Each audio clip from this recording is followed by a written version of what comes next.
नमस्कार भक्तांनो. नवनाथ कथासारमधील अध्याय 2 वाचल्याने व ऐकल्याने अपार धनसंपदा प्राप्त होते आणि आपल्या प्रत्येक कार्यात यश मिळते. तर ऐका अध्याय 2 श्री दत्तात्रय आणि सप्तशृंगी देवीचा अनुग्रह चंद्रगिरीतील कथा. दत्तांचा अनुग्रह. मंदराचल आणि बद्रिकावन येथे घनदाट वृक्षराजी आहेत. ते सौंदर्य पाहण्यासाठी एकदा श्री शंकर श्री दत्तात्रयसोबत प्रवास करत होते. त्यावेळी त्यांना एके ठिकाणी हाडाचा सापळा झालेला एक 17-18 वर्षांचा तरुण मुलगा ध्यानस्थ बसलेला दिसला. तेव्हा शंकरांनी दत्तात्रयांना त्याच्याकडे जाऊन त्याच्या तपाचा हेतू विचारण्यास सांगितले. दत्तात्रय त्याच्याजवळ गेले. त्यांनी "हे तपस्वी तरुणा" अशी हाक मारली. त्यांचे शब्द कानी पडताच त्याने डोळे किलकिले केले. तेव्हा दत्तात्रयांनी "तू एवढे घोर तप कशासाठी करतोयस?" असा प्रश्न त्याला विचारला. त्याने आपले डोळे उघडले, त्यांना नमस्कार केला आणि सांगितले, "गेल्या 12 वर्षात येथे एकही माणूस मला कधी दिसला नाही. अंबा भवानीच्या कृपेने आपण भेटलात. आपण कृपाप्रसाद देऊनच जावे."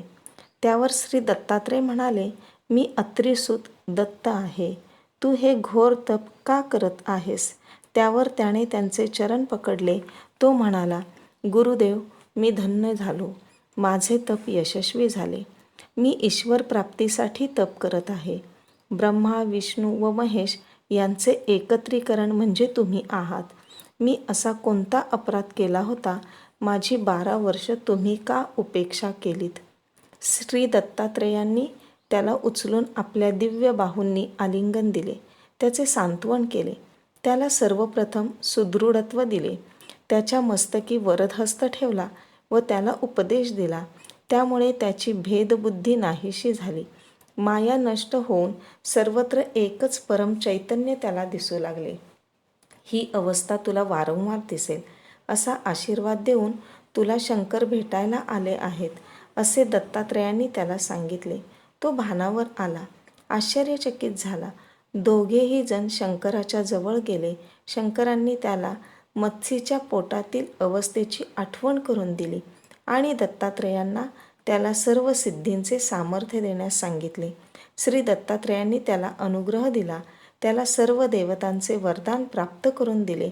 पंचमहाभूतांवर अधिकार मिळवून दिला. नाथ हे नाम, मच्छिंद्र हे स्वतःचे नाव, संप्रदायाची शृंगी आदी लक्षणे, कान विंधण्याचे संस्कार, परंपरा चालविण्याचे, शक्ती संक्रमित करण्याचे, दीक्षेचे सर्व सामर्थ्य दिले. 6 महिन्यानंतर श्री दत्तात्रय व शंकर निघून गेले.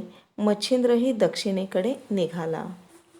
सप्तशृंगी देवीचा अनुग्रह.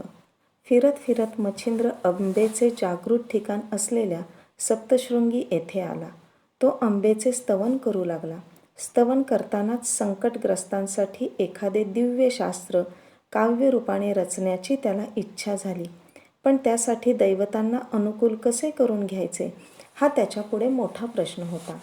अंबेचे दर्शन झाल्यास यातून काहीतरी मार्ग निघेल असे त्याला वाटले. म्हणून अंबेने दर्शन द्यावे यासाठी त्याने एका सप्ताहाचे अनुष्ठान मांडले. ते पूर्ण होताच अंबादेवीने त्याला दर्शन दिले. देवी म्हणाली, "तुला शाबरी विद्या हवी आहे. मी सांगते तसे केले तर सर्व सिद्धी तुला प्राप्त होतील." असे सांगून देवीने त्याला तिच्याबरोबर मार्तंड पर्वतावर नेले. नाग अश्वत्थ नावाचा वृक्ष त्याला दाखविला. बीजमंत्राने हवन केल्यानंतर मच्छिंद्र तो वृक्ष पाहू शकला. त्या वृक्षावर 52 वीर, 12 मातृका, सूर्यादी सर्व देवता व शस्त्रास्त्र देवता फांद्या फांद्यांवर विराजमान झालेल्या त्याला दिसल्या. पण त्या सर्व मूक होत्या. तेव्हा देवी म्हणाली, "या सर्व देवता तुला अनुकूल होऊन विद्यामंत्र निश्चितच देतील. पण त्यासाठी तुला एक काम करावे लागेल. तू ब्रह्मगिरीला जा. तेथे अंजन पर्वतातून एक नदी दक्षिणेस वाहते. तेथे नदीच्या पात्रात हत्तीच्या पावला एवढी कुंडे आहेत. पांढरीच्या वेली घेऊन एकेका कुंडात एक वेल टाक. परत येताना ज्या कुंडातील वेल सजीव असेल त्यात स्नान कर. त्या कुंडातले पाणी काचपात्रात बंद करून घेऊन परत ये. मात्र त्या कुंडात स्नान केले की लगेच मूर्छा येईल. पण त्यावेळी आदित्याच्या 12 नावांचे सतत स्मरण केलेस तर तुला काही त्रास होणार नाही. तू शुद्धीवर येशील. ते पाणी या वृक्षावर शिंपडले की एक देवता प्रसन्न होऊन तुला ज्ञान देईल. एका वेळी एकच देवता प्रसन्न होईल. तरी देखील तू अजिबात न कंटाळता आवश्यक तेवढ्या खेपा घाल आणि सर्व देवतांना वश करून घे. एवढे सांगून देवी गुप्त झाली. मच्छिंद्राने वाटेतून पांढरीच्या वेली घेतल्या. देवीने सांगितल्याप्रमाणेच त्याने केले. एका कुंडातील वेल फक्त जिवंत राहिली. त्याने त्या कुंडात स्नान केले, पण त्याला लगेच मूर्छा आली. मात्र तरी देखील तो सूर्यनामाचा जप करतच राहिला. तेव्हा सूर्य त्याच्या समोर आला. सूर्याने त्याला सावध केले, त्याची इच्छा विचारली आणि तू यशस्वी होशील असा त्याला आशीर्वाद दिला. त्या आदित्य कुंडातील पाणी घेऊन मच्छिंद्र परत मार्तंड पर्वतावर गेला. त्या दिव्य वृक्षावर ते पाणी शिंपडताच सूर्यदेवता प्रकट झाली. त्याला वरदान देऊन तू बोलावशील तेव्हा लगेच हजर होईन असे आश्वासन तिने दिले. अशा प्रकारे मच्छिंद्राने न थकता 7 महिन्यांमध्ये 100 कुंडांची प्रदक्षिणा घातली. सर्व देवता त्याला प्रसन्न झाल्या. सर्व देवतांनी त्याला विद्या दिली. त्यानंतर त्याने शाबरी विद्या हा काव्यग्रंथ लिहिला. त्याची एक इच्छा पूर्ण झाल्यानंतर त्याने पुन्हा तीर्थयात्रा करण्यास सुरुवात केली. चंद्रगिरी येथील ब्राह्मण स्त्रीला भस्मदान. तीर्थयात्रा करत करत मच्छिंद्रनाथ वंग देशात आला. सागराच्या किनारी असलेल्या चंद्रगिरी नावाच्या एका गावात तो गेला. तेथे सर्वोदय पाल व त्याची पत्नी सरस्वती हे गौड ब्राह्मण दाम्पत्य राहत होते. पुत्र नसल्यामुळे ते दाम्पत्य दुःखी होते. कोणीही काहीही उपाय सांगितला तरी पुत्रप्राप्तीसाठी सरस्वती तो उपाय करत असे. त्यांच्या घरी भिक्षा मागण्यासाठी मच्छिंद्रनाथ आला. त्यावेळी ब्राह्मण घरी नव्हता. जय अलख निरंजन अशी हाक ऐकताच घरातील स्वागत करण्याच्या पद्धतीप्रमाणे सरस्वतीने मच्छिंद्राला घरात बोलावले. तिने त्याची आदराने पूजा केली. नमस्कार करण्यासाठी वागताना मात्र तिला हुंदका आला. ती रडू लागली. नाथाने तिला रडण्याचे कारण विचारले. पुत्र नसल्यामुळे माझा जन्म व्यर्थ आहे. आम्ही खूप दुःखी आहोत असे उत्तर तिने दिले.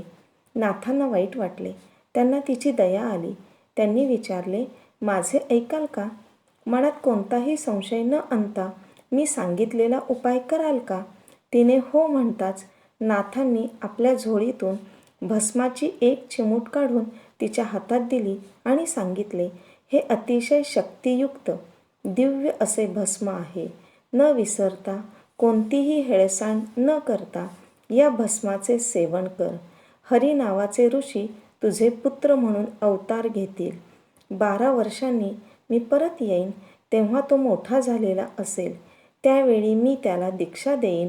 तो खूप प्रसिद्धी मिळवेल. सरस्वतीला या गोष्टीचे आश्चर्य वाटले. मच्छिंद्रनाथ तेथून गेल्यानंतर ते भस्म लगेच खाण्याऐवजी तिने त्या भस्माची पुडी बांधली. तिने हे वृत्त गुप्त ठेवण्याऐवजी शेजारच्या आजूबाजूच्या सर्व बायकांना सांगितले. तिला वाटले होते की त्या सर्व तिचे कौतुक करतील, पण नेमके उलटे झाले. त्या बायकांनी चेटूक, जादूटोणा यांविषयी सांगून तिला भीतीत लोटले.